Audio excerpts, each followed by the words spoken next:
The Ashford mansion smells like vanilla and winter roses, but it might as well smell like poison.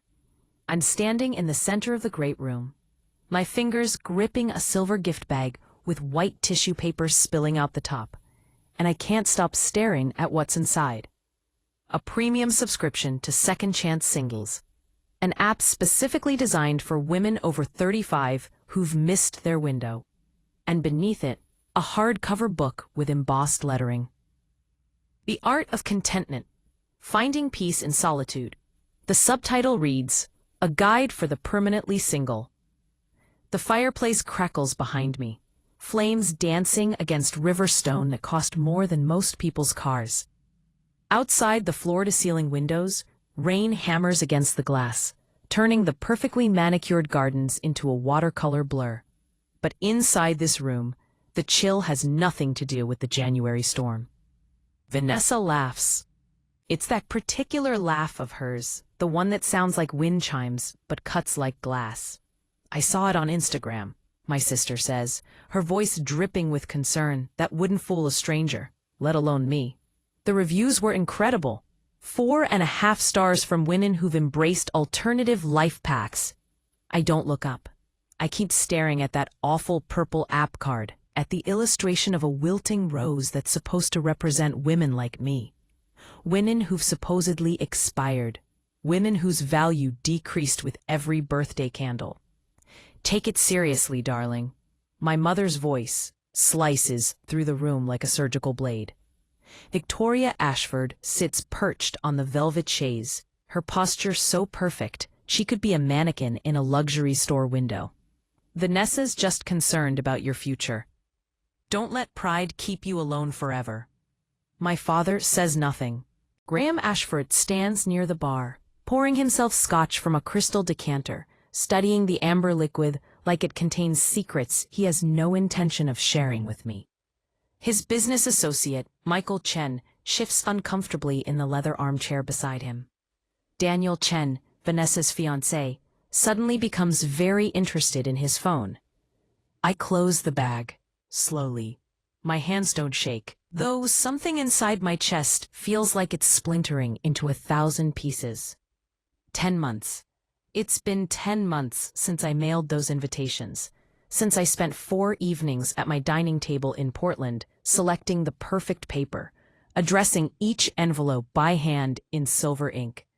320 cardstock, the kind that feels substantial when you hold it, the kind that says, "This matters." Marcus had watched me from the doorway, his arms crossed, his expression careful.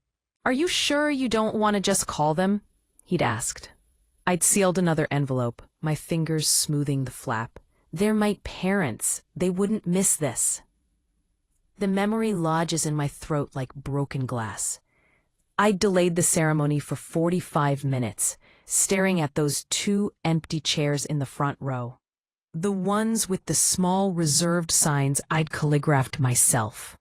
Decorated with lavender sprigs, because my mother had once mentioned she liked the scent. That was 9 years ago. But I remembered.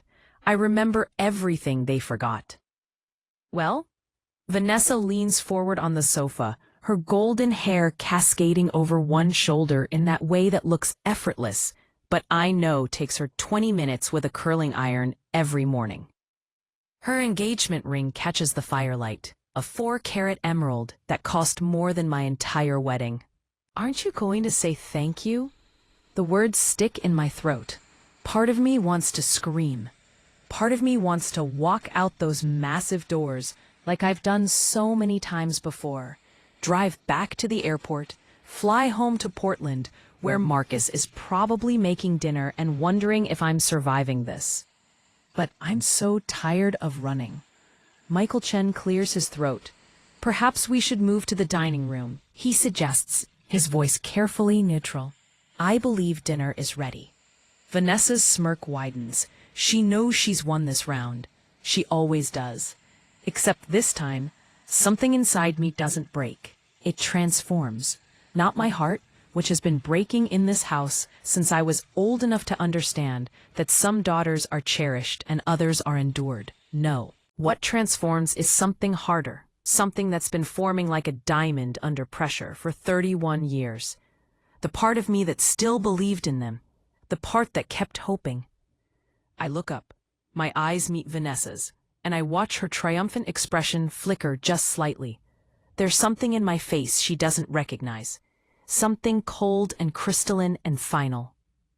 "Thank you, Vanessa," I say. My voice comes out smooth, almost pleasant. "I'll treasure this, truly." I tuck the bag under my arm, holding it against my ribs like evidence, because that's exactly what it is. Victoria frowns. "Elena, don't be theatrical. It's just a thoughtful gift." "Oh, I know," I smile. The expression feels strange on my face, like I'm wearing a mask. It's very thoughtful, very revealing. Gran finally looks at me, his gray eyebrows drawing together. "Elena?" It's a warning, the same tone he used when I was 17 and suggested that maybe, just maybe, Vanessa shouldn't get a brand new Mercedes for her first car, when I'd received a 15-year-old Corolla. The tone that means, don't make a scene, don't embarrass us, don't exist too loudly in spaces meant for your sister to shine. I hold his gaze. "Yes, Dad." He opens his mouth, closes it, turns back to his scotch. Daniel Chen stands abruptly, shoving his phone into his jacket pocket. "I need some air," he mutters and walks toward the French doors leading to the terrace. "Daniel, it's pouring," Vanessa calls after him, but he's already gone. And I understand something in that moment. He's uncomfortable. He should be. "Shall we?" Michael gestures toward the dining room, his discomfort obvious in the rigid set of his shoulders. This is Revenge Stories, a home for quiet courage and true endings. If you feel my words, please like the video, subscribe to the channel, and tell us in the comments where you're watching from.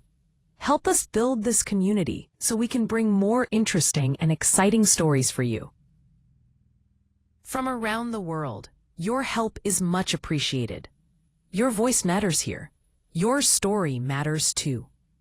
The dining room table could seat 20, but tonight we're clustered at one end like strangers at a bus stop. The chandelier above us is Venetian glass, imported specifically for this room.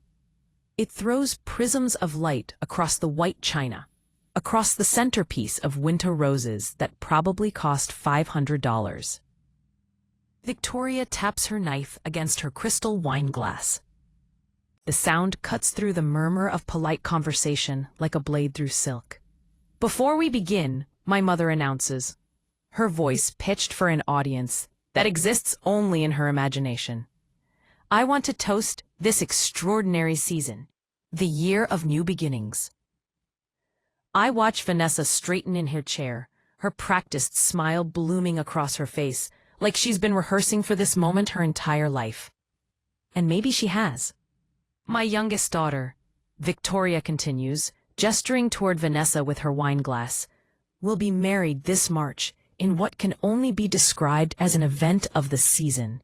400 guests, the ballroom at the Riverside Estate, a dress that took 8 months to create." Daniel shifts beside Vanessa, his jaw tight. Michael Chen studies his salad fork with the intensity of someone who'd rather be anywhere else.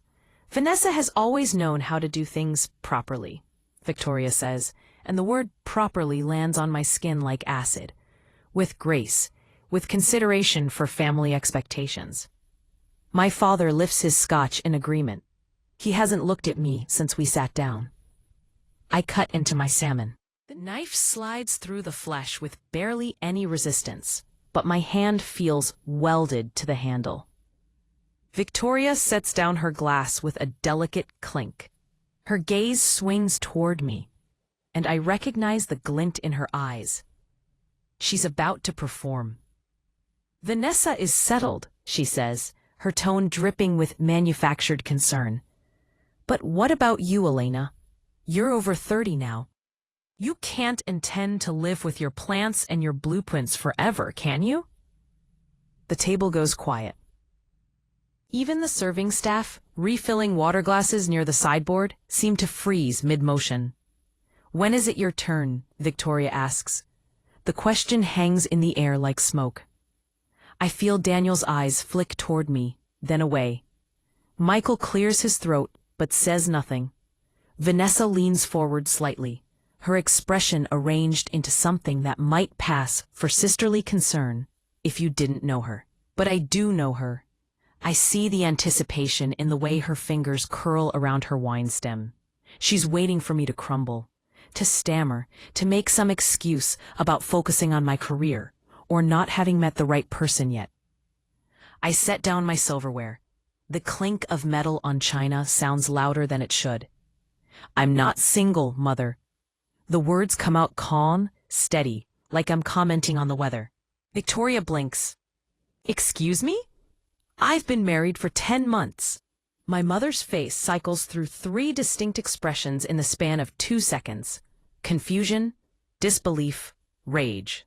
Liar. The word explodes out of her mouth before she can stop it. Her hand slams down on the table, rattling the silverware. Why would no one know about this? You secretly eloped, didn't you? Is that why you've been so evasive? I didn't elope. Vanessa's face has gone pale, but she recovers fast. She always does. Are you making up stories to ruin my engagement celebration? Her voice cracks perfectly, hitting that sweet spot between wounded and incredulous.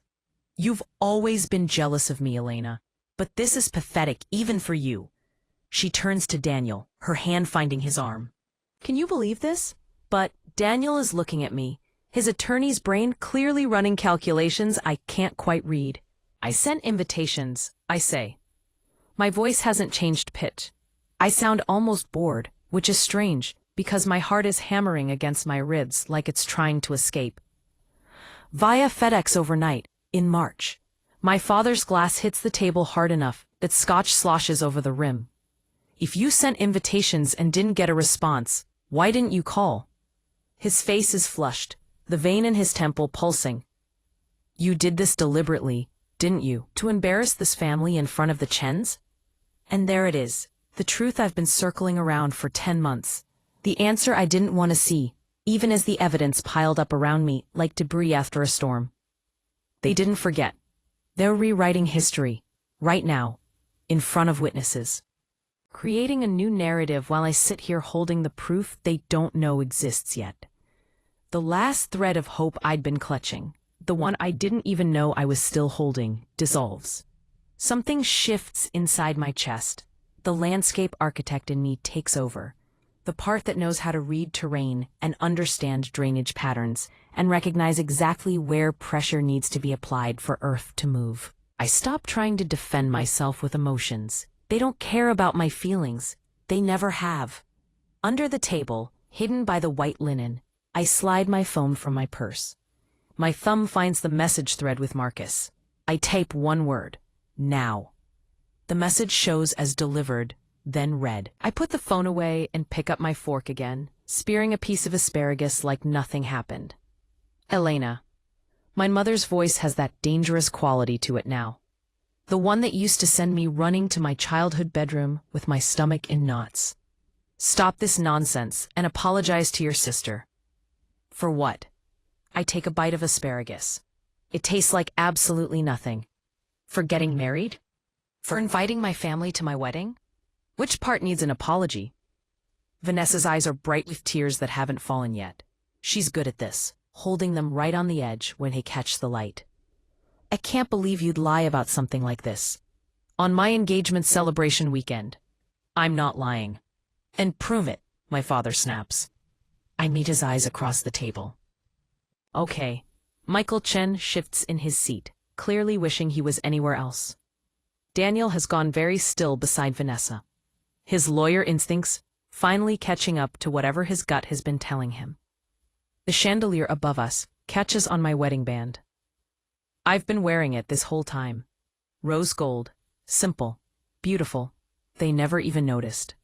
Coffee will be ready in the library in 20 minutes. One of the serving staff announces from the doorway, oblivious to the tension crackling through the room, like electricity before a lightning strike. My phone buzzes once against my thigh. A text from Marcus. System accessed. Ready when you are. I look up at the 75-inch smart TV, mounted above the fireplace in the adjoining sitting room. currently displaying a slideshow of family photos. Mostly Vanessa, some of my parents. 3 of me, all from before I turned 16. Actually, I say, standing up from the table, I think we should skip coffee tonight. I walk toward the TV, my heels clicking against the marble floor. There's something everyone needs to see. Elena, sit down. My mother's voice has taken on that edge, the one that used to make me shrink into myself, desperate to be smaller, quieter, less troublesome. Not tonight. I stop in front of the TV, my back to the room. You always believe Vanessa unconditionally. My voice sounds strange to my own ears. Calm, almost conversational. But have you forgotten what my husband does for a living? Silence. I turn to face them. Marcus Rivera, Senior Systems Security Engineer. He works for a firm that protects corporate networks from intrusion. Victoria's mouth opens, closes, opens again. I don't see what that has to do with anything. Don't you? I pull my phone from my purse, holding it up so they can see the screen. 3 letters glow there. Now. Sent 19 minutes ago. Delivered. The TD screen behind me flickers. Vanessa's head snaps up, her tears forgotten. What are you doing? The family photo slideshow cuts out. The screen goes black for exactly 2 seconds. Then it lights up again, displaying something entirely different. A computer desktop. Gray background. Neat rows of folders. Remote access activated appears in the corner in small white text. What is this? Gran's voice has gone hard. Turn that off. I designed the smart systems for this house. I keep my tone pleasant, almost chatty, like I'm discussing the weather. Did you know that? You hired me right out of graduate school, paid me in family discount rates and exposure. I installed every security camera, every sensor, every automated system. I turn back to the screen, watching as the cursor moves without anyone touching it. Marcus, working from our home office in Portland, his fingers flying across keys 1,200 miles away.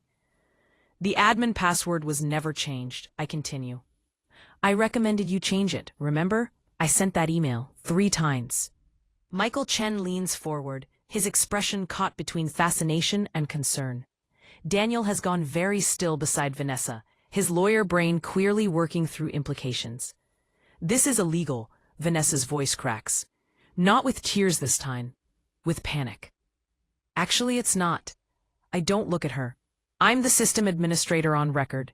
I have full legal access. Marcus is simply helping me retrieve my own files.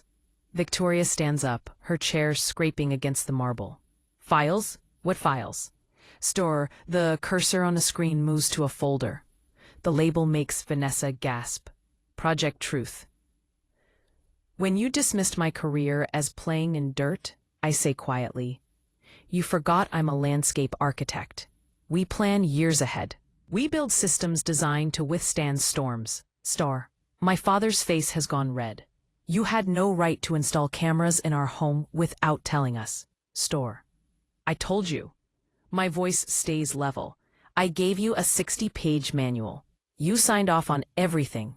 There's a camera at the front entrance, one at the side door, one covering the driveway.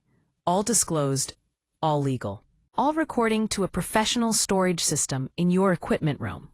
What storage system? Victoria's voice sounds smaller now. Network video recorder. I finally turn to look at her. It's not cloud storage that deletes after 90 days. It's physical drives, professional grade, data retention for 3 years. I watch the color drain from Vanessa's face. She understands. She's already doing the math, counting backward through months. You're bluffing, she whispers. I turn back to the screen. The cursor hovers over the folder. Do you remember March 15th, Vanessa? I ask. My voice sounds almost gentle. It was a Thursday, rainy. You were wearing your white trench coat. Stop it. Vanessa's voice rises. Mom, make her stop. The FedEx driver arrived at 11:32 a.m. I continue. The package was purple. Express overnight. 6 velvet boxes inside, tied with silver ribbon. My wedding invitations. Daniel's head turns toward Vanessa, slowly. like he's seeing her for the first time. "Turn it off," Vanessa screams. "Mom, make her turn it off." But Victoria is frozen, her hand pressed to her throat, her eyes locked on the screen. It's too late anyway. I tap enter on my phone. Marcus, receiving the signal, opens the folder. The first image fills the screen in perfect high definition. A FedEx receipt, signature line clearly visible. Vanessa L. Ashford, signed in her distinctive flowing handwriting. Date, March 15th. Time, 11:32 a.m. The dining room explodes into chaos. But I just stand there, my phone in my hand, watching my sister's carefully constructed world begin to crack. And I feel nothing but cold, clean clarity. "That's my signature," Vanessa says immediately. Her voice has lost its hysterical edge, replaced by something flatter, more calculated. "So what? I signed for a package. That doesn't prove anything except that I was home that day." She's recovering, faster than I expected. My sister has always been good at this, at spinning disasters into near victories. "Evidence 1, I say, keeping my voice level. Clinical. Like I'm presenting a design proposal to a difficult client. You signed for a package from Elena and Marcus Rivera on March 15th, 4 weeks after our wedding invitations were mailed via FedEx overnight. I don't remember every package I signed for." Vanessa crosses her arms. "We get deliveries constantly.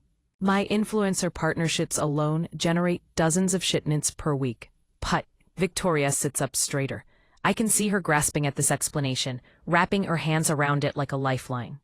"That's true. Vanessa's business requires constant package management. She can't be expected to remember one random delivery from 10 months ago." Marcus's cursor moves on the screen. The receipt disappears, replaced by a screenshot of an email inbox. My mother's email inbox. "Evidence 2, I say." The screen shows Victoria's Gmail account settings, filters. There's a long list of them, sorting newsletters and promotional emails into various folders. But one filter sits at the top of the list, marked with a red flag icon. Rule name, wedding block. If subject contains wedding and Elena, then delete permanently. Skip inbox. "Do not archive," I read aloud. The creation date sits right there in gray text. March 17th, 2 days after the invitations were delivered. This filter was installed from an IP address that traces back to Vanessa's device, I continue. Her iPhone specifically, the same device she uses to manage her Instagram account. The silence that follows isn't peaceful. It's the silence of a trap snapping shut. Victoria's face has gone pale. "That's not possible. I never authorized anything like that." "Of course you didn't." I meet my mother's eyes. "Vanessa has your password. She's had it for years. Remember when she set up your 2-factor authentication 2 Christmases ago? She told you it was for security." "I manage charity contacts," Victoria says weakly. "I've been busy with things too." He's calm and quiet stands, saying she might help manage her correspondence. She gets overwhelmed by all the emails. "By deleting emails about your daughter's wedding?" Michael Chen's voice cuts through the room. He's still sitting in his chair, but his posture has changed. He's no longer the uncomfortable observer. He's engaged now, focused, strong. Vanessa stands abruptly. Her chair scrapes against the marble floor. "Fine. Yes, I hid the invitations, but I did it to protect Mom and Dad." Strong. The room freezes. Strong. Strong. She's pivoting. I watch it happen in real time. The way her expression shifts from defensive to righteous. Her eyes fill with tears. Her voice shakes, but not with fear, with indignation. "You sent those invitations last minute," she continues, voice trembling.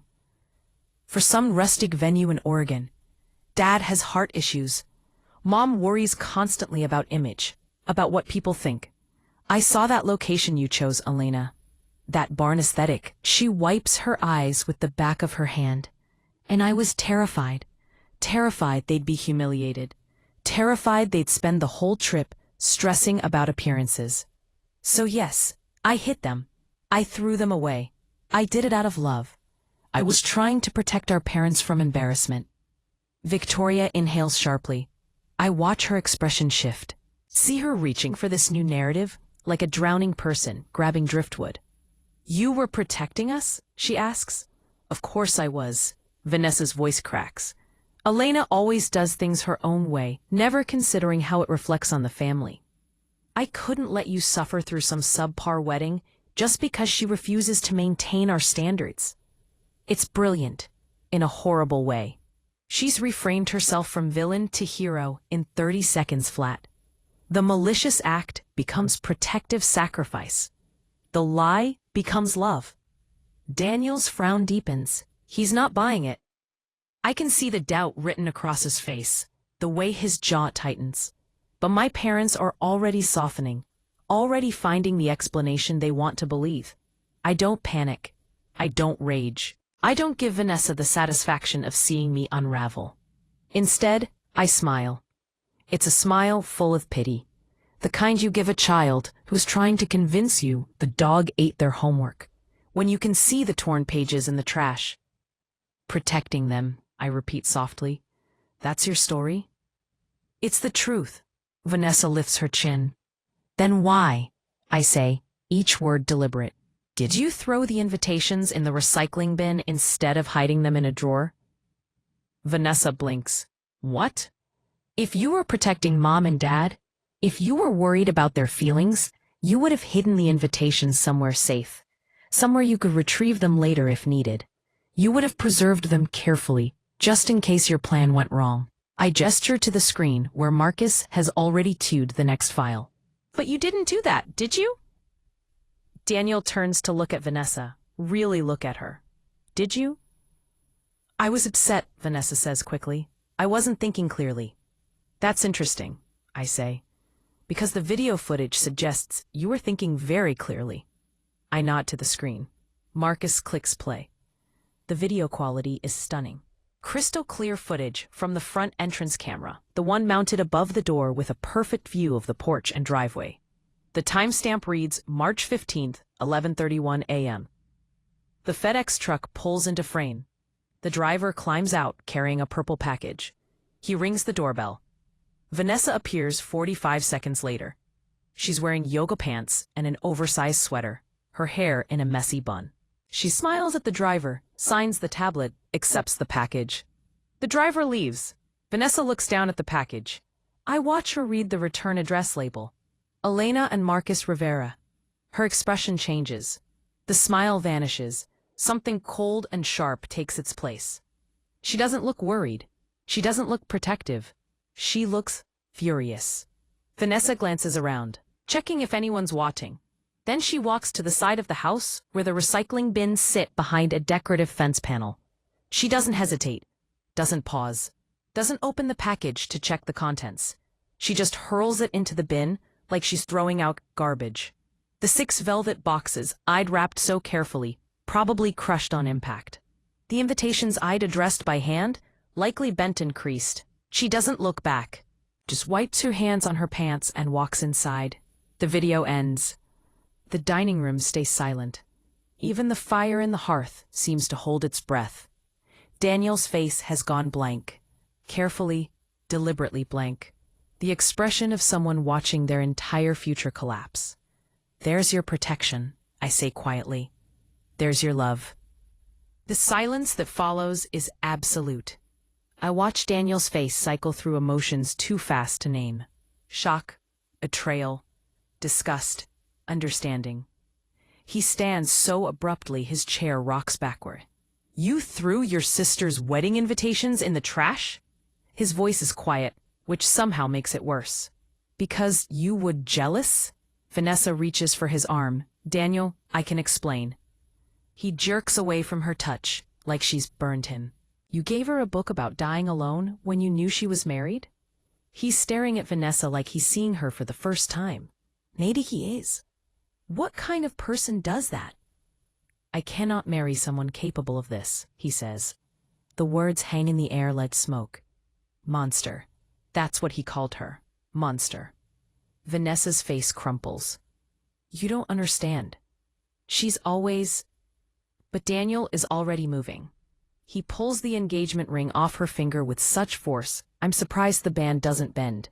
The 4-carat emerald catches the chandelier light one last time before he places it on the table, with a deliberate click that echoes like a gunshot.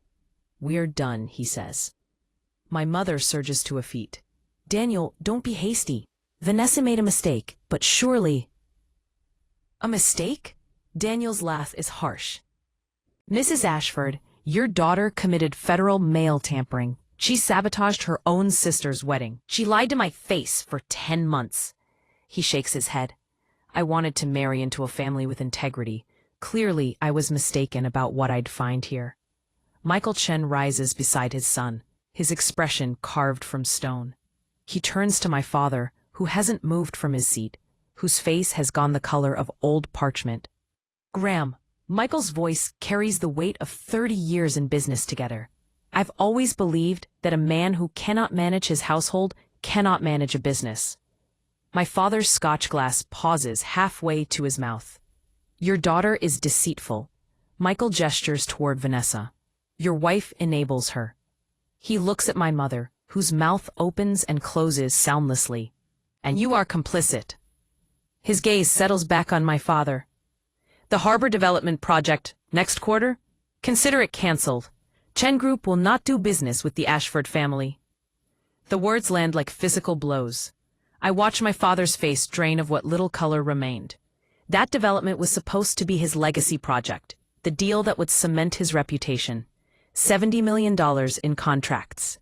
A partnership that would have transformed his company. Gone. Michael, please. My father finally finds his voice. We can discuss this privately, surely. There's nothing to discuss. Michael places his hand on Daniel's shoulder. We're leaving. Vanessa explodes from her chair. This is your fault. She whirls on me, her face twisted with rage. You ruined everything. I'll destroy you. I'll tell everyone what you did, how you manipulated. No. The word comes out soft, but it stops her mid-sentence. I stand slowly, smoothing my dress. You won't. Watch me. Vanessa's voice climbs toward hysteria. I have 3 million followers. I know Oregon law prohibits secret audio recording. I keep my voice level, conversational. So the video of tonight's dinner stays private. I won't publish it. Mencino. Vanessa's expression shifts toward triumph, thinking she's found an escape route. However, I pause, letting the words settle. The security footage of you dumping that FedEx package? That's evidence of federal mail tampering. Title 18 United States Code, Section 1708. Up to 5 years in federal prison. The color drains from Vanessa's face. If you dare speak one lie about me on social media, that video and a detailed report go straight to the federal authorities and your brand sponsors. I tilt my head, studying her. I wonder how Chanel and Tiffany will feel about their brand ambassador being investigated for federal crimes. Vanessa collapses back into her chair. The sound that comes out of her isn't quite a sob, isn't quite a scream. It's the sound of someone's carefully constructed world imploding. My mother sits frozen, her hands clutched in her lap. My father stares at the table like the grain holds answers. I reach for the silver gift bag, the one containing that horrible app subscription and that cruel book. I pick it up with both hands and walk around the table. Vanessa flinches when I approach, like I might hit her. I place the bag directly in front of her, right next to Daniel's abandoned engagement ring. Keep it, I say. You need it more than I do now. The words taste like freedom. I turn toward the foyer. Michael and Daniel are already there, collecting their coats. As I pass Michael, he gives me a single nod. Respect, maybe, or approval. It doesn't matter which. Behind me, I hear my mother's voice, thin and desperate. Elena, wait, we can fix this. We can. But I'm already walking. Through the foyer, past the grand staircase where Vanessa and I posed for family photos as children. Through the massive doors that close behind me with a final, definitive thud. The January rain hits my face like cold water. Clean, sharp, real. Daniel stands up slowly from his chair. He's staring at Vanessa like he's seen her for the first time. You hacked into your mother's email? I didn't hack anything. Vanessa's voice pitches higher. I have access because Mom asked me to help manage her correspondence. She gets overwhelmed by all the emails. Strong. I manage charity contacts, Victoria says weakly. Foundation communications. Vanessa helps me organize them. Strong. By deleting emails about your daughter's wedding, Michael Chen's voice cuts through the room. He's still sitting in his chair, but his posture has changed. He's no longer the uncomfortable observer. He's engaged now. Focused. Vanessa stands abruptly. Her chair scrapes against the marble floor. Fine. Yes, I hid the invitations, but I did it to protect Mom and Dad. Strong. The room freezes. Strong. Strong. She's pivoting. I watch it happen in real time. The way her expression shifts from defensive to righteous. Her eyes fill with tears. Her voice shakes, but not with fear, with indignation. You sent those invitations last minute, she continues, voice trembling. For some rustic venue in Oregon. Dad has heart issues. Mom worries constantly about image, about what people think. I saw that location you chose, Elena. That barn aesthetic. She wipes her eyes with the back of her hand. And I was terrified. Terrified they'd be humiliated. Terrified they'd spend the whole trip stressing about appearances. So yes, I hid them. I threw them away. I did it out of love. I was trying to protect our parents from embarrassment. Victoria inhales sharply. I watch her expression shift. See her reaching for this new narrative like a drowning person grabbing driftwood. You were protecting us? She asks. Of course I was. Vanessa's voice cracks. Elena always does things her own way, never considering how it reflects on the family. I couldn't let you suffer through some subpar wedding just because she refuses to maintain our standards. It's brilliant. In a horrible way. She's reframed herself from villain to hero in 30 seconds flat. The malicious act becomes protective sacrifice.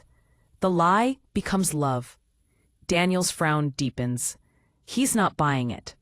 I can see the doubt written across his face, the way his jaw tightens. But my parents are already softening, already finding the explanation they want to believe. I don't panic. I don't rage. I don't give Vanessa the satisfaction of seeing me unravel. Instead, a smile. It's a smile full of pity. The kind you give a child who's trying to convince you the dog ate their homework, when you can see the torn pages in the trash. Protecting them, I repeat softly. That's your story? It's the truth. Vanessa lifts her chin. Then why? I say, each word deliberate. Did you throw the invitations in the recycling bin instead of hiding them in a drawer? Vanessa blinks. What? If you were protecting Mom and Dad, if you were worried about their feelings, you have hidden the invitations somewhere safe. Somewhere you could retrieve them later if needed. You would have preserved them carefully, just in case your plan went wrong. I gesture to the screen where Marcus has already queued the next file. But you didn't do that, did you? Daniel turns to look at Vanessa. Really look at her. Did you? I was upset, Vanessa says quickly. I wasn't thinking clearly. That's interesting, I say, because the video footage suggests you were thinking very clearly. I nod to the screen. Marcus clicks play. The video quality is stunning. Crystal clear footage from the front entrance camera, the one mounted above the door, with a perfect view of the porch and driveway. The timestamp reads March 15th, 11:31 a.m. The FedEx truck pulls into frame. The driver climbs out, carrying a purple package. He rings the doorbell. She's wearing yoga pants and an oversized sweater, her hair in a messy bun. She smiles at the driver, signs the tablet, accepts the package. The driver leaves. Vanessa looks down at the package. I watch her read the return address label. Elena and Marcus Rivera. Her expression changes. The smile vanishes. Something cold and sharp takes its place. She doesn't look worried. She doesn't look protective. She looks furious. Vanessa glances around, checking if anyone's watching. Then she walks to the side of the house where the recycling bins sit behind a decorative fence panel. She doesn't hesitate, doesn't pause, doesn't open the package to check the contents. She just hurls it into the bin like she's throwing out garbage. The 6 velvet boxes I'd wrapped so carefully, probably crushed on impact. The invitations I'd addressed by hand, likely bent and creased. She doesn't look back. Just wipes her hands on her pants and walks inside. The video ends. The dining room stays silent. Even the fire in the hearth seems to hold its breath. Daniel's face has gone blank. Carefully, deliberately blank. The expression of someone watching their entire future collapse. There's your protection, I say quietly. There's your love. The silence that follows is absolute. I watch Daniel's face cycle through emotions too fast to name. Shock, betrayal, disgust, understanding. He stands so abruptly his chair rocks backward. You threw your sister's wedding invitations in the trash? His voice is quiet, which somehow makes it worse. Because you were jealous? Vanessa reaches for his arm. Daniel, I can explain. He jerks away from her touch, like she's burned him. You gave her a book about dying alone when you knew she was married? He's staring at Vanessa like he's seeing her for the first time. Maybe he is. What kind of person does that? I cannot marry someone capable of this, he says. The words hang in the air, like smoke. Monster. That's what he called her. Monster. Vanessa's face crumples. You don't understand, she's always... But Daniel is already moving. He pulls the engagement ring off her finger with such force, I'm surprised the band doesn't bend. The 4-carat emerald catches the chandelier light one last time before he places it on the table with a deliberate click that echoes like a gunshot. We're done, he says. My mother surges to her feet. Daniel, don't be hasty. Vanessa made a mistake, but surely... A mistake? Daniel's laugh is harsh. Mrs. Ashford, your daughter committed federal mail tampering. She sabotaged her own sister's wedding. She lied to my face for 10 months. He shakes his head. I wanted to marry into a family with integrity. Clearly, I was mistaken about what I'd find here. Michael Chen rises beside his son, his expression carved from stone. He turns to my father, who hasn't moved from his seat, whose face has gone the color of old parchment. Graham. Michael's voice carries the weight of 30 years in business together. I've always believed that a man who cannot manage his household cannot manage a business. My father's scotch glass pauses halfway to his mouth. Your daughter is deceitful. Michael gestures toward Vanessa. Your wife enables her. He looks at my mother, whose mouth opens and closes soundlessly, and you are complicit. His gaze settles back on my father. The harbor development project next quarter? Consider it canceled. Chen Group will not do business with the Ashford family. The words land like physical blows. I watched my father's face drain of what little color remained. That development was supposed to be his legacy project, the deal that would cement his reputation. $70 million in contracts, a partnership that would have transformed his company, gone. Michael, please. My father finally finds his voice. We can discuss this privately. Surely. There's nothing to discuss. Michael places his hand on Daniel's shoulder. We're leaving. Vanessa explodes from her chair. This is your fault. She whirls on me, her face twisted with rage.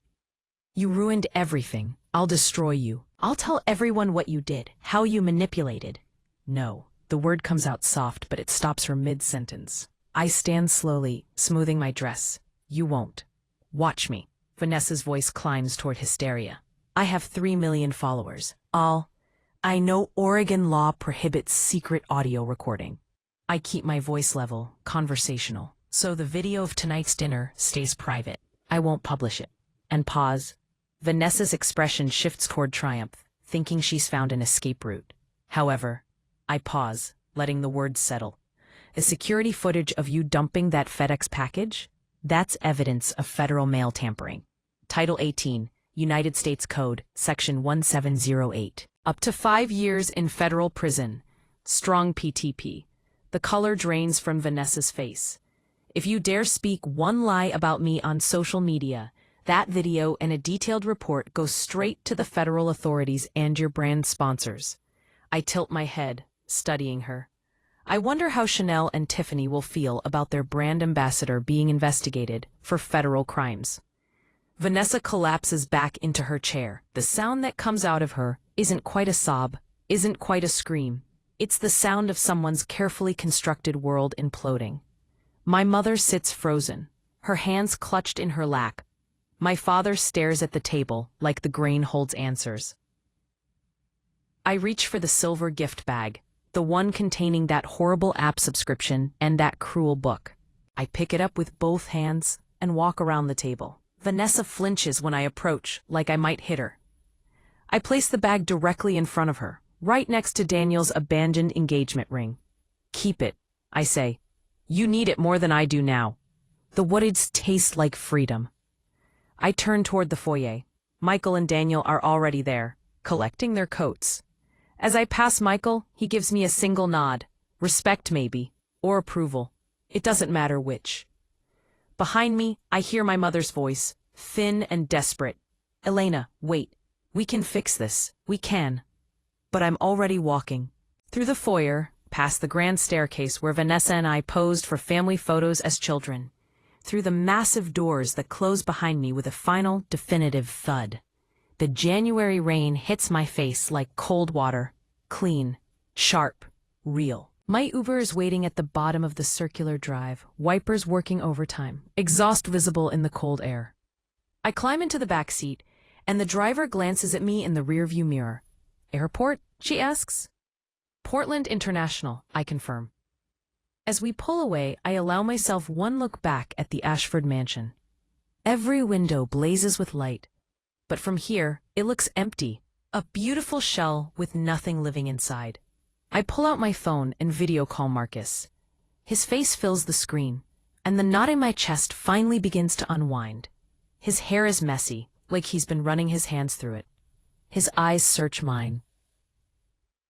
Is it done? He asks. It's done. I've got soup heating up for you. His smile is soft, warm, everything that house wasn't. Let's go home, I say. Home. Not the place I was born, but the place where I'm chosen. Yeah, I say, and my voice only shakes a little. Let's go home. 5 days later, I'm watering the ferns in our Portland apartment when the FedEx truck pulls up outside. Through the window, I watch the driver jog through the drizzle to the porch, scan a package, jog back. The box sits there on the welcome mat, square and flat. I know what it is before I open it. I can practically smell my father's desperation through the cardboard. Inside, a check. $75,000. The number seems obscene, written in my father's careful architectural print. The same handwriting that used to sign my report cards without looking at them. The note is brief, typed on his business letterhead like this is just another transaction. I apologize for the misunderstanding. Please reconsider discussing the contract situation. This should help with any expenses you've incurred. I stand there in my living room, holding $75,000, and I think about the girl who would have cashed this check. The one who showed up on their doorstep, still hoping. The one who saved their chairs at her wedding ceremony. The one who kept calling even when they never answered. She's gone. I tear the check in half, then quarters, then confetti. My phone is already in my hand. I arrange the pieces on our coffee table. Photograph them with the morning light streaming through the window. Open the family group chat. 4 people. Mom, Dad, Vanessa, me. I type. I don't sell my silence. I'm gifting it to you for free, as my final gesture. Do not contact me again. My thumb hovers over the send button for maybe 3 seconds. Then I press it. The message shows delivered. Then read. Then read. Then read. Someone starts typing. Stops. Starts again. I don't wait to see what they'll say. I scroll to the top of the chat, tap the settings icon, and find the words I've been looking for. Leave group. Are you sure? I've never been more sure of anything. Leave. The group chat disappears from my phone like it never existed. Marcus emerges from the bedroom, his hair still wet from the shower. He sees the confetti on the table, sees my face, and understands immediately. "Good," he says simply, and pulls me into his arms. I breathe in the scent of his soap, the coffee on his breath, the realness of him. "Is it normal to feel nothing?" I ask. "No regret? No sadness?" "You've been grieving them for years," Marcus says against my hair. "You're not losing them now. You're just finally admitting they were already gone." And he's right.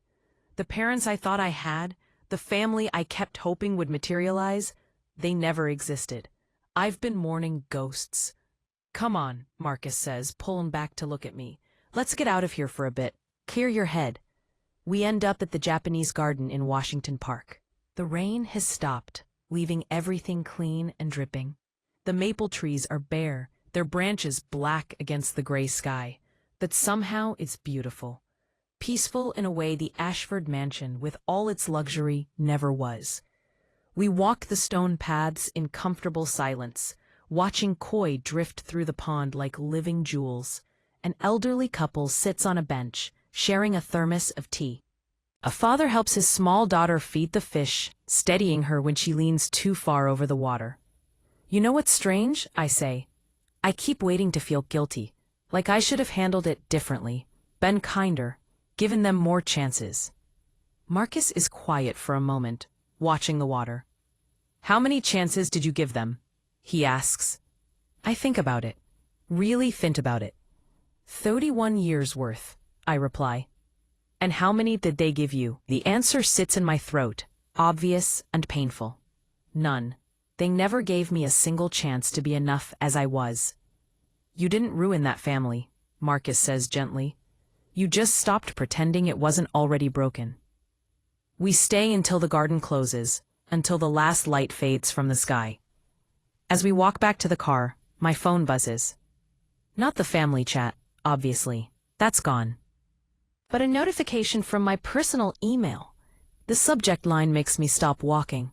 "Landscape Architecture Weekly wants to feature your riverfront project."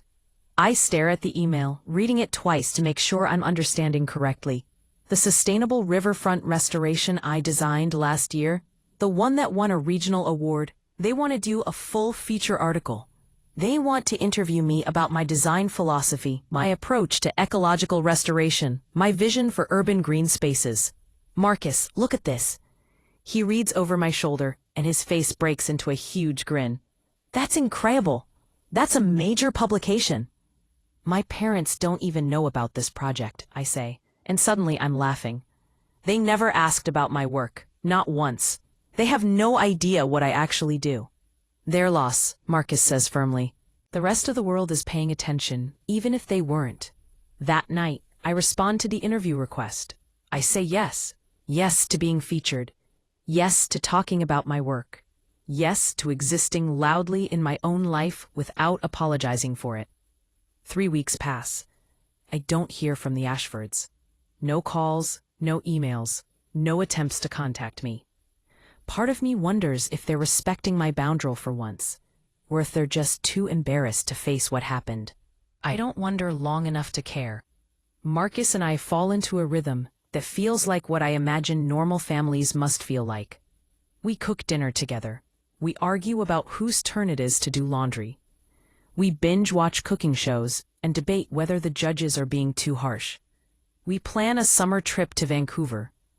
We exist together in the mundane, beautiful ordinariness of a life chosen rather than endured. The interview with Landscape Architecture Weekly happens over video call. The journalist, a woman named Sarah Chen, is genuinely interested in my work.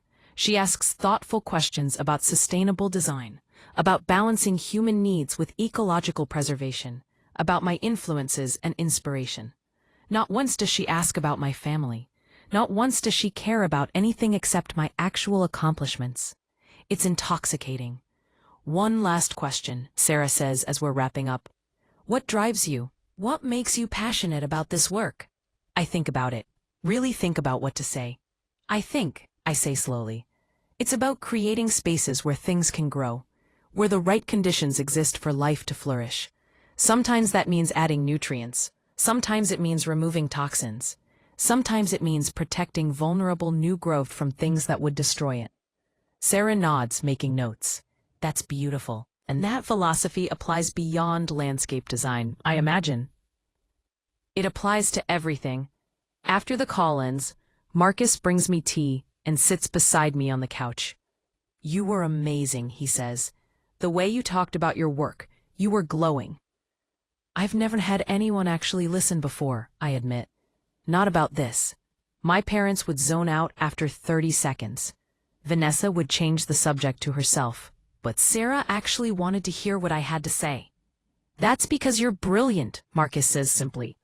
And you have important things to say. Your family's inability to see that says everything about them and nothing about you. It's a truth I'm slowly learning to believe. February arrives with unseasonable warmth and early crocuses pushing through the soil in our community garden plot. I'm kneeling in the dirt, planting sweet pea seeds, when my phone rings. Unknown number. Oregon area code.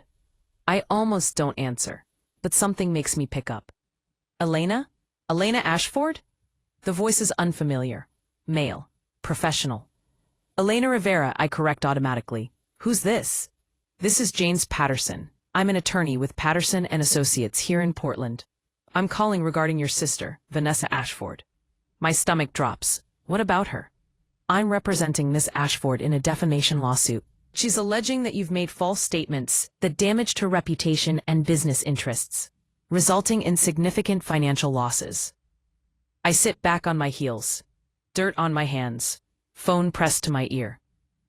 I made no statements about her, public or private. Nevertheless, Miss Ashford is claiming damages in excess of $2 million. You'll be receiving formal notice of the lawsuit within the next few days. After he hangs up, I sit there in the garden, surrounded by new growth, and I feel nothing but a tired sort of resignation. Of course Vanessa would do this. Of course she couldn't just let me go. She has to win, even if there's nothing left to win. Marcus finds me 20 minutes later, still sitting in the dirt. What happened? I tell him. He listens, his expression growing darker with every word. She has no case, he says finally. You didn't make any public statements. You didn't post anything online. You showed a private video to a private gathering in your parents' home. That's not defamation. I know that, you know that. But Vanessa knows that filing the lawsuit is enough. Even if she loses, it'll cost me money to defend. Time, energy, stress. I pull off my gardening gloves. She's punishing me for not playing along anymore. Then we fight it, Marcus says firmly. We get a lawyer. We countersue if we have to. We don't let her bully you into silence. He's right. Of course he's right. But I'm so tired of fighting. So tired of having to defend my right to exist without being demolished. The formal notice arrives 3 days later, delivered by a process server who apologizes for interrupting my dinner. The lawsuit is exactly as described. Vanessa claims I made defamatory statements that caused her to lose brand partnerships, sponsorship deals, and professional opportunities. She's seeking $2 million in damages plus legal fees. The evidence section makes me laugh. It's mostly screenshots of her declining follower count and terminated sponsorship agreements. As if I'm responsible for brands not wanting to be associated with someone who committed mail tampering. I hire a lawyer. Her name is Patricia Okafor, and she comes highly recommended by Marcus's firm. She's in her 50s with silver-streaked hair and the kind of direct gaze that probably makes opposing counsel nervous. This is garbage, she says after reviewing the lawsuit. Pure harassment. She has no case. Can we make it go away quickly? I ask. I just want to move on with my life. Patricia studies me over her reading glasses. We can file a motion to dismiss. But Elena, if I may be frank, you have grounds for a countersuit. Abuse of process. Malicious prosecution. We could make this very expensive for your sister. I think about it. Part of me wants to fight, wants to make Vanessa pay for this last desperate attempt to hurt me. But another part of me, the part that's been growing stronger since I left the Ashford mansion, just wants to be done. File the motion to dismiss, I say, but no countersuit. I don't want to be tied to her anymore, not even in litigation. Patricia nods. I understand. We'll handle it. The motion to dismiss gets filed. Vanessa's attorney responds with increasingly desperate arguments. The judge schedules a hearing. Meanwhile, life continues. The Landscape Architecture Weekly article publishes, complete with photos of my riverfront project and a long interview excerpt. My phone explodes with messages from colleagues and old professors. The firm where I work part-time offers me a full-time position with a significant raise. 2 new clients reach out asking about residential landscape designs. My career is blooming while Vanessa's implodes. Not because of anything I did, but because her own actions had natural consequences. The hearing happens on a Tuesday morning in March, almost exactly 1 year after my wedding. Almost exactly 1 year after Vanessa threw my invitations in the trash. The courthouse is downtown, all concrete and glass and institutional efficiency. Marcus takes the morning off work to come with me. Patricia meets us outside the courtroom, her briefcase in hand, her expression confident. 15 minutes, she says. That's all this will take. The judge has already reviewed our motion. He knows this is frivolous. She's right. Vanessa's attorney makes a half-hearted argument about emotional distress and reputational harm. Patricia calmly points out that truth is an absolute defense to defamation, and that showing video evidence of actual events to a private gathering does not constitute defamation under any interpretation of the law. The judge looks bored. He denies Vanessa's case without even needing to deliberate. Motion to dismiss granted. Case dismissed with prejudice. With prejudice, meaning Vanessa can't refile. It's over. As we leave the courthouse, I see her, Vanessa, standing near the entrance with her attorney, her face pale and drawn. She's wearing a designer dress and expensive sunglasses, but she looks diminished somehow. Smaller than I remember. Our eyes meet for just a moment. She opens her mouth like she wants to say something. I keep walking. Marcus squeezes my hand. You okay? Yeah, I say, and I mean it. I really am. We celebrate that night with takeout Thai food and cheap champagne. Marcus toasts to truth, to justice, to freedom. I toast to new beginnings. You know what the best part is? I say, setting down my glass. I'm not even angry anymore. I'm just relieved it's over. You grew past it, Marcus says. Past then. That's more powerful than revenge could ever be. He's right. Somewhere in the process of standing up for myself, of refusing to accept their version of reality, I stopped needing them to admit they were wrong.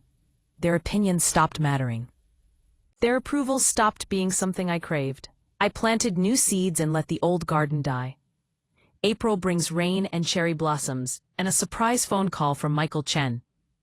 Elena, he says when I answer. I hope I'm not overstepping by calling.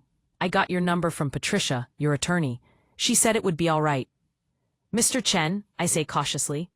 How can I help you? I wanted to apologize, he says, for not speaking up sooner that night at dinner, for not intervening when I saw what was happening. I've thought about it constantly since then. I'm quiet, not sure what to say. I also wanted you to know, he continues, that Daniel is doing well. He's been in therapy, working through some things. He wanted me to tell you thank you for showing him who Vanessa really was before the wedding. He said you saved him from making the biggest mistake of his life. I'm glad he's okay, I say carefully. And I wanted to tell you about your father. The business. Michael pauses. He's filed for bankruptcy. The loss of our development project was too much to recover from. The company is being liquidated. I should feel something about this. Triumph, maybe, or sadness. But I feel curiously neutral. That's unfortunate, I say, meaning it. Your mother called my wife last week, Michael adds, asking if we might reconsider, saying that families shouldn't be destroyed over misunderstandings. And what did your wife say? She said that families aren't destroyed by truth. They're destroyed by lies that get exposed. Michael's voice is gentle. You did nothing wrong, Elena. I want you to know that. What you did took courage. Not everyone would have stood up for themselves the way you did. After we hang up, I tell Marcus about the call. About my father's bankruptcy. About my mother still calling it a misunderstanding. Do you feel bad? Marcus asks. About the business failing? I consider it honestly. No, I say finally. Dad built that company on relationships, on trust. When his own daughter couldn't trust him, when a business partner saw how he managed his family and decided he couldn't do business with him anymore. That's not my fault. That's consequences. Consequences aren't punishment, Marcus says. They're just reality catching up. May arrives with actual sunshine and the landscape architecture feature making waves in my industry. I get invited to speak at a conference in Seattle about sustainable urban design. A graduate program asks me to guest lecture about ecological restoration. My portfolio starts attracting attention from firms I've admired for years. I'm building something real. Something that's mine. Something that doesn't require anyone's permission or approval to exist. Marcus and I spend our weekends hiking, exploring farmers markets, planting vegetables in our community garden plot. We're talking about buying a house, somewhere with actual yard space where I can implement all the design ideas that live in my head, somewhere we can put down roots. What kind of house do you want? Marcus asks one Saturday morning as we browse real estate listings over coffee. Something real, I say immediately. Not a showpiece, not something designed to impress people, just a place that feels like home. We find it 3 weeks later, a small craftsman bungalow in northeast Portland, with a huge backyard that's currently overgrown with blackberry bushes and potential. It needs work. The kitchen is outdated, the bathroom fixtures are original to 1920, and there's questionable wallpaper in every room. It's perfect. We can make this beautiful, I say, standing in the weedy backyard, already seeing what it could become. Native plants along the fence line, a vegetable garden here, maybe a small greenhouse in the corner, a patio for dinner outside in the summer. Marcus grins at me. You're already designing it, aren't you? I can't help it, I admit. It's what I do. I see spaces and imagine what they could grow into. We make an offer that night. It gets accepted 2 days later. The mortgage approval process requires family history, employment verification, financial records. One of the forms asks for emergency contacts. I write Marcus's sister's name and his mother's phone number. The space where I used to automatically write my parents' information stays blank for a moment. Then I draw a line through it and move on. June arrives with the closing on our house and moving boxes stacked in every room. Marcus's family drives down from Seattle to help us move, turning it into an event with pizza and terrible jokes and his nephew drawing on boxes with permanent marker.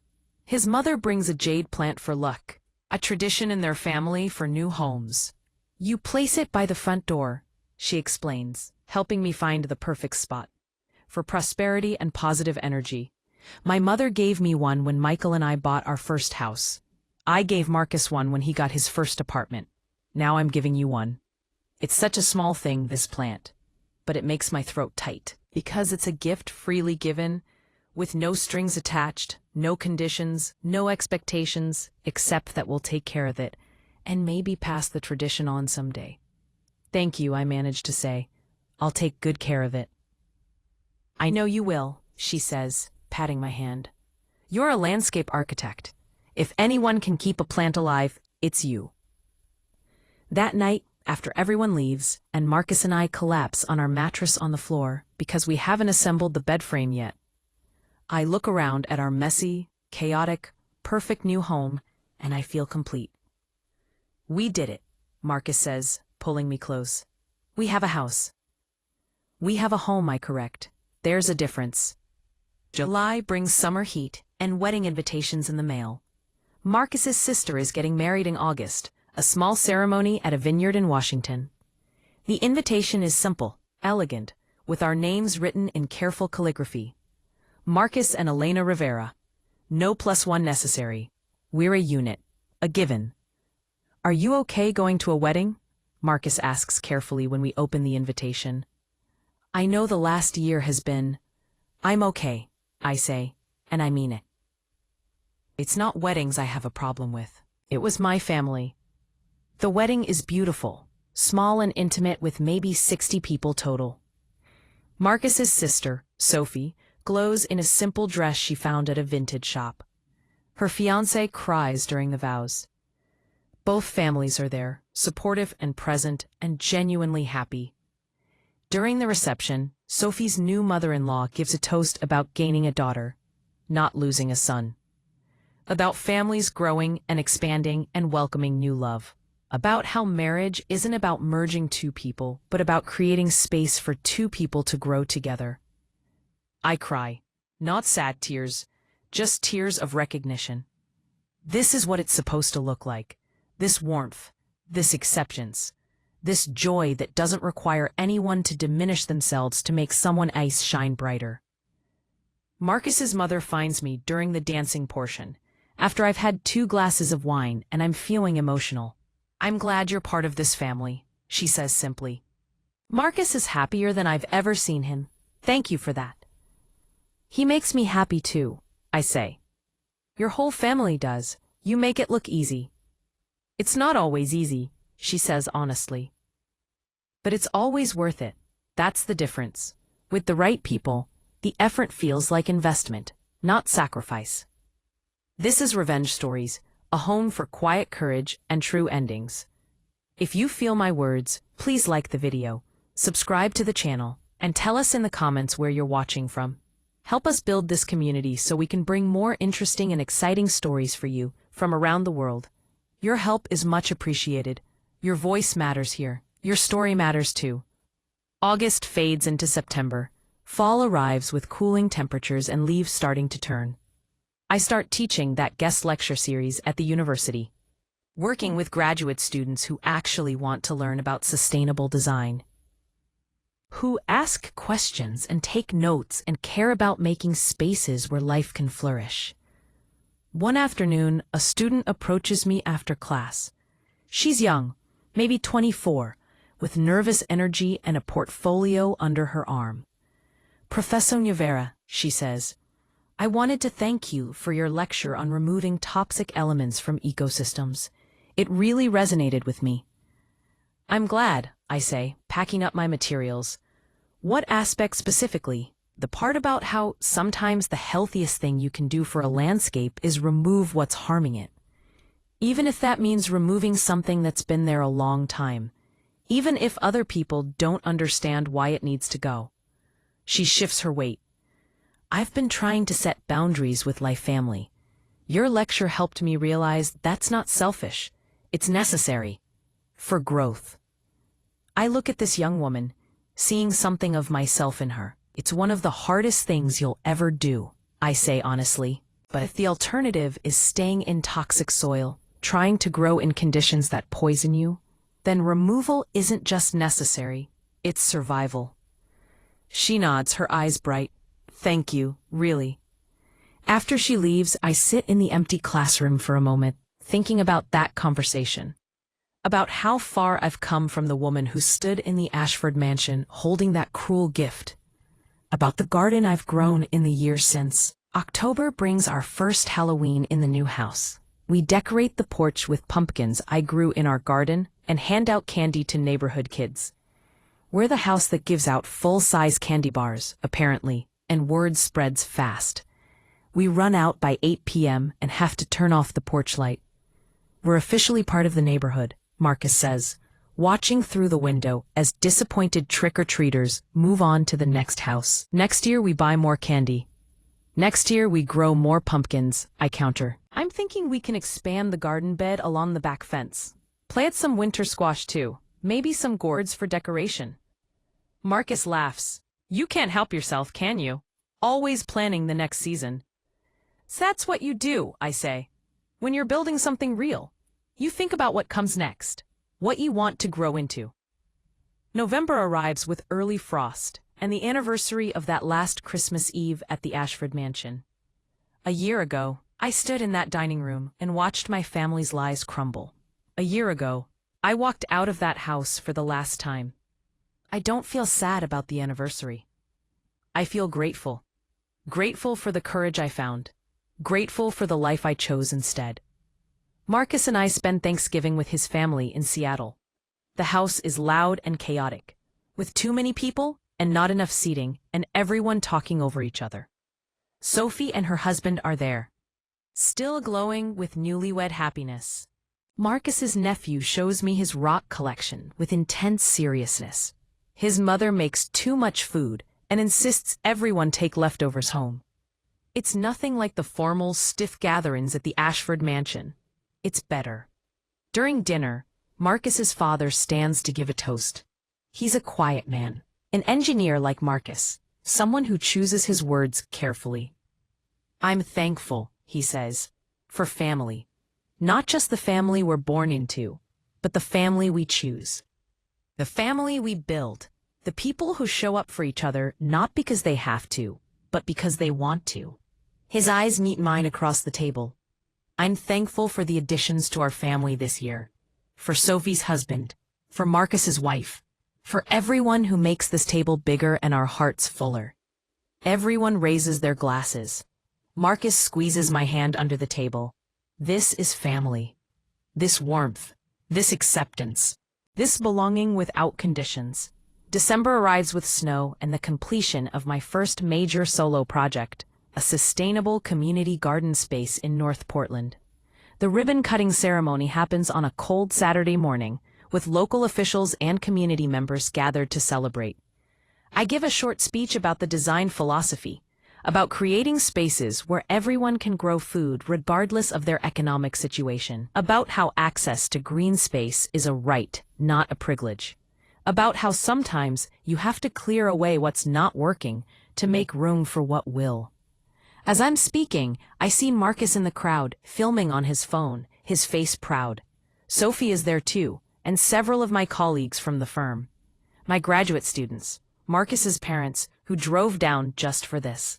People who showed up, people who care, people who celebrate my success without needing to diminish it. After the ceremony, a reporter from the local news approaches me for an interview.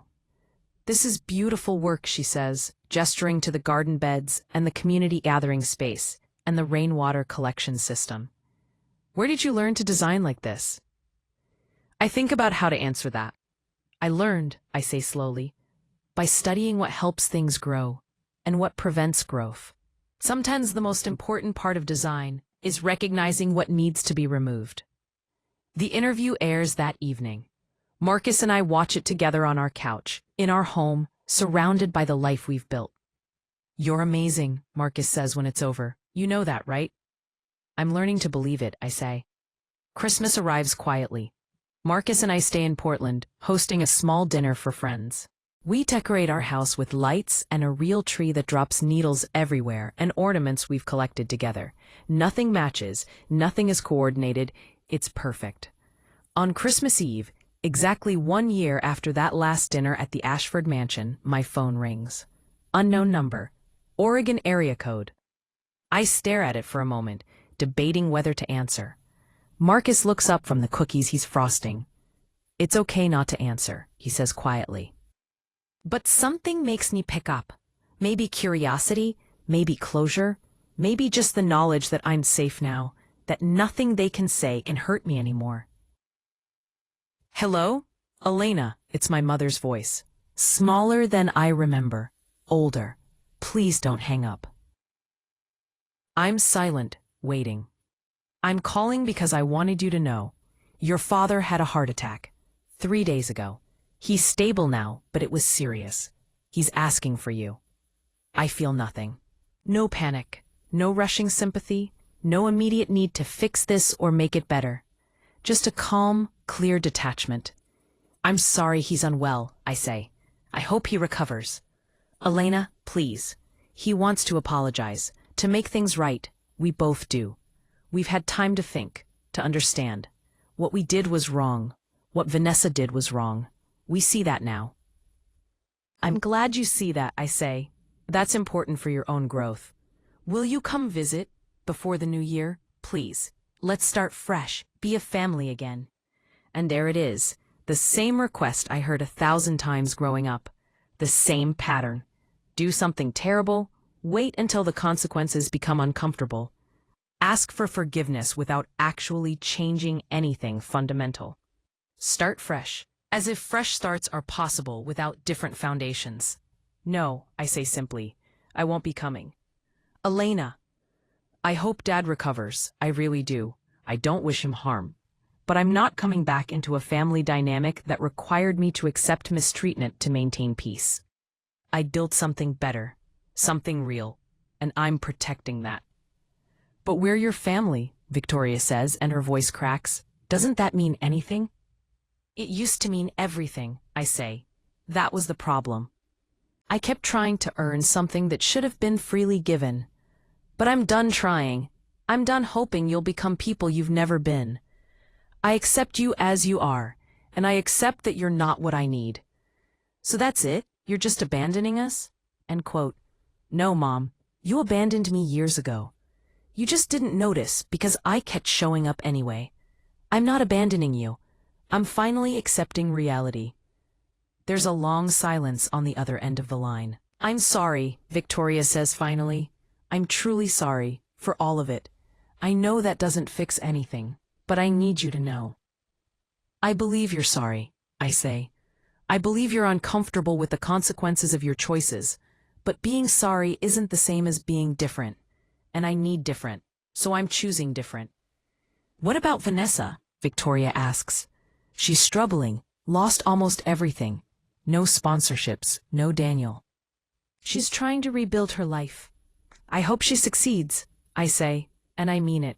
I hope she learns and grows and becomes a better person, but that's her journey, not mine. I'm not responsible for fixing what she broke. We're still your family, Elena. That doesn't just go away. You're right, I say. You're still my family by blood, but you're not my people. There's a difference. My people are the ones who showed up for my wedding, who celebrate my success, who make space for me to exist fully without requiring me to shrink. That's not you. That's never been you. I take a breath.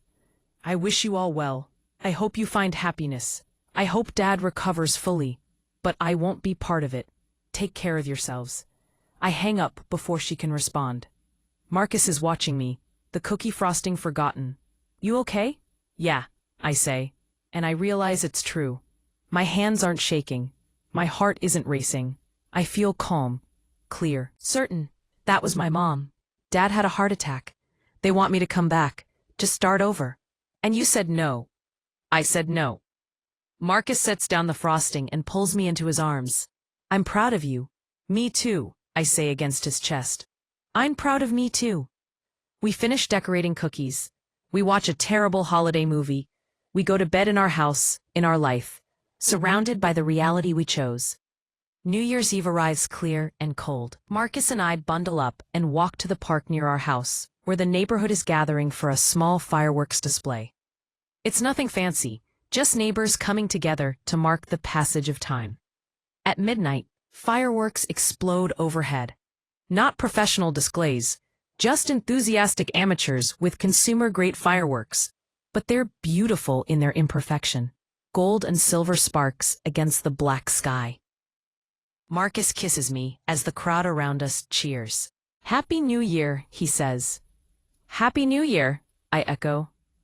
A year ago, I was Elena Ashford, the disappointing daughter, the second choice, the one who kept trying to earn love from people who had none to give. Now I'm Elena Rivera, landscape architect, teacher, wife, friend, person who exists fully in her own life without apology. I cleared the toxic soil. I removed what was harming my growth. And here, in this garden, I planted with intention and care. Something real is flourishing. The fireworks fade. The crowd begins to disperse. Marcus and I walk home hand in hand, our breath visible in the cold air. Any regrets? He asks as we climb the steps to our porch. Past the jade plant his mother gave us that's thriving by the door. I think about the question, really think about it, about the family I left behind, about the pain of that last year, about everything I lost and everything I gained.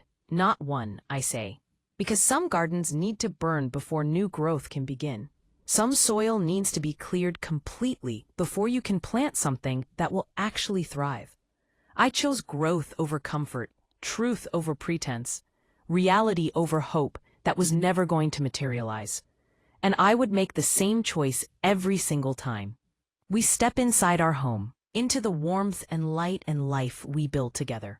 Marcus closes the door behind us, shutting out the cold. You know what the best part is, I say, taking off my coat? I don't have to prove anything anymore. I don't have to earn my place or justify my existence or apologize for taking up space. I just get to be. You always got to just be, Marcus says gently. You just finally found people who recognize that. He's right. I didn't change who I was. I changed where I planted myself. I changed who I allowed to tend my garden and who I gave access to my growth. I am the architect of landscapes and now, finally, the architect of my own life. I cleared the weeds. I burned out the rot. And here in this garden I chose, in this life I designed with intention, something real is growing, something that's mine, something that's true, something that will last. This is Revenge Stories, a home for quiet courage and true endings. If you feel my words, please like the video, subscribe to the channel, and tell us in the comments where you're watching from. Help us build this community so we can bring more interesting and exciting stories for you from around the world. Your help is much appreciated. Your voice matters here. Your story matters too.